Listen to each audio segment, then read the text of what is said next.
4 ঘন্টায়ও নিয়ন্ত্রণে আসেনি চট্টগ্রাম ইপিজেডে কারখানার আগুন নেভাতে কাজ করছে ফায়ার সার্ভিসের 17টি ইউনিট। সময়ের সঙ্গে সঙ্গে আগুনের তীব্রতা বাড়ছে। প্রথমে ভবনের 7 তলায় আগুন লেগেছিল, তা এখন ছড়িয়ে পড়েছে 6 তলাতেও। তবে শ্রমিকদের নিরাপদে সরিয়ে নেওয়া হয়েছে বলে জানিয়েছে ইপিজেড কর্তৃপক্ষ। ইপিজেড কর্তৃপক্ষ ও কারখানার শ্রমিকদের বরাতে জানা যায়, দুপুরের দিকে অ্যাডামস ক্যাপস অ্যান্ড টেক্সটাইলস লিমিটেডের 7 তলায় আগুনের সূত্রপাত হয়। 7 তলা ভবনটিতে দুটি কারখানা রয়েছে, অ্যাডামস ক্যাপস অ্যান্ড টেক্সটাইলস এবং চীনা মালিকানাধীন জি হং মেডিকেল কোম্পানি লিমিটেড, যার কার্যক্রম চলছে ভবনের 5 তলায়।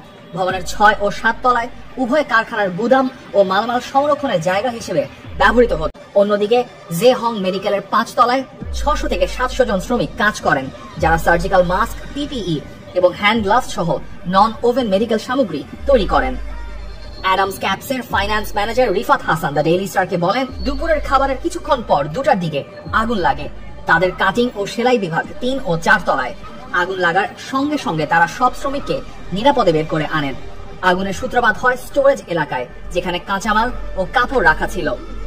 ফায়ার সার্ভিসের চট্টগ্রাম অঞ্চলের উপপরিচালক মোহাম্মদ জসিম উদ্দিন দ্য ডেইলি স্টারকে বলেন, ভবনের ভেতরে দাহ্য পদার্থ বেশি থাকায় আগুন দ্রুত ছড়িয়ে পড়ছে। কর্মীরা আগুন নিয়ন্ত্রণে হিমশিম খাচ্ছেন। আধুনিক সরঞ্জাম ব্যবহার করা হলেও পানির চাপ কম থাকায় কাজ কঠিন হয়ে পড়েছে।